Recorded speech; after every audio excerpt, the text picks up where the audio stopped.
ننګرهار والي حیات الله حیا د تلې په 10مه تورخم ښارګوټي ته د سفر پر مهال د یاد ښارګوټي د ښاروالۍ کمیسارۍ ګمرک اصنافو افغانستان بانک پاسپورټونو ښاروالۍ مشورتي شورا غړو ترانسپورټ او یو شمېر نورو ادارو مسؤلینو او استادو سره د غونډې پر مهال او د بیلابیلو ادارو له څانګو څخه د لیدنې پر مهال د دوی ستونزې د حل په موخه واورېدې. د دې غونډې پر مهال مسؤلینو د هډو لپاره د ټاکل شوي ځای د ورکړې په بیړنیو حالاتو کې د مسافرینو ته د تمځای کېدو په موخه د ځای جوړولو، بارونکو موټرو کې د زیات وزن د کمیدو په برخه کې د همکارۍ، ګمرک سکینر د جوړېدو، لاسي کراچیو کارونې ته د قانوني اجازې ورکړې او یو شمېر نورو برخو کې خپل ستونزې او وړاندیزونه شریک کړل. یادو مسؤلینو په امنیتي برخه کې هم یو شمېر ستونزې د حل په موخه ننګرهار والي سره شریکې کړې. ننګرهار والي حیات الله حیا د جلال آباد تورخم لوی لارې د امنیتي تدابیرو په اړه د ځینو نوو اقداماتو څخه ډاډ ورکړ او همداراز په تورخم ښارګوټي کې د مسؤلینو څخه مننه وکړه چې د فساد د مخنیوي او نورو برخو کې مثبت بدلون رامنځته کړي. د موږ د تورخم د ټولو مسؤلینو نه که نظامي برخه ده که ملکي ده او که د موږ شاملور او مشران او ځوانان دي دلته د زړه له کومې مننه کوم. واقعا تاسو یو تغییر راوستی ده. دا تورخم ما 2-3 کاله مخکې لیدلی او اوس یې وینم یو لوی تغییر ده او دا تغییر ګوره د موږ داسې تغییر ده چې دلته سیالانو سره سیالي کوو په دې باندې. دا ډېر مهم ده. هغه زیاته کړه په اوسنیو حالاتو کې تورخم ښارګوټي د ټولو افغانانو په ځانګړي ډول د ننګرهاریانو لپاره ځانګړی اهمیت لري او د دې اهمیت د ساتلو په موخه یې ټولو ته د ځانګړو اقداماتو ترسره کولو، فساد د مخنیوي او خلکو سره د لا زیات ښه چلند ترسره کولو سپارښتنې وکړې.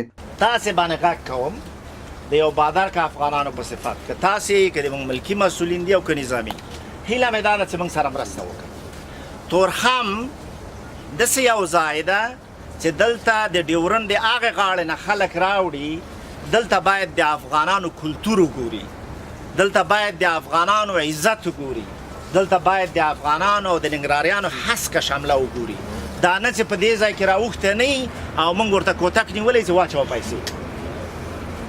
دا رقم نه ملکي مامورین او نه نظامي دلته موږ ته پکار نه دي او دا رقم که پیدا کړم او ما ته راپور راورسېږي نو هغه به خپله جزا کوي. هغه همداراز د تورخم مسؤلینو ته سپارښتنه وکړه چې د راکړې ورکړې پر مهال په تورخم ښارګوټي کې افغانیو دودولو په برخه کې عملي هلې ځلې وکړي.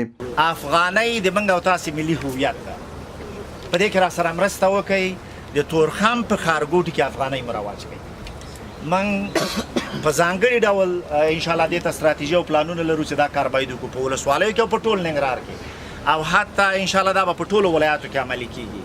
د اصنافو د ښاروال صاحب او د ټولو د تورخم د ښارګوټي د اوسیدونکو نه مې هیله دا ده د تجارانو نه د دکاندارانو نه د مسؤلینو نه د اډې والاو نه چې دلته افغانۍ باید ترویج کړي. هغه څوک چې د خط د ډیورنډ نه راواوړي باید په افغانۍ سودا وکړي نه په کلدارو. ننګرهار والي حیات الله حیا وروسته په داسې حال کې چې د سرحدي ځواکونو قومندان برید جنرال محمد ایوب حسین خیل، د ملي اردو ځواکونو قومندان برید جنرال محمد کریم نیزه، د امنیه قومندانۍ مرستیال سمونوال ګل رحیم صافی، د ملي امنیت ریاست مرستیال ډګروال جانشاه، مومندري ولسوال، تورخم ښاروال او یو شمېر نورو هم ملتیا کوله. تورخم کې د مسافرینو د تګ راتګ ځانګړو ځایونو څخه لیدنه وکړه.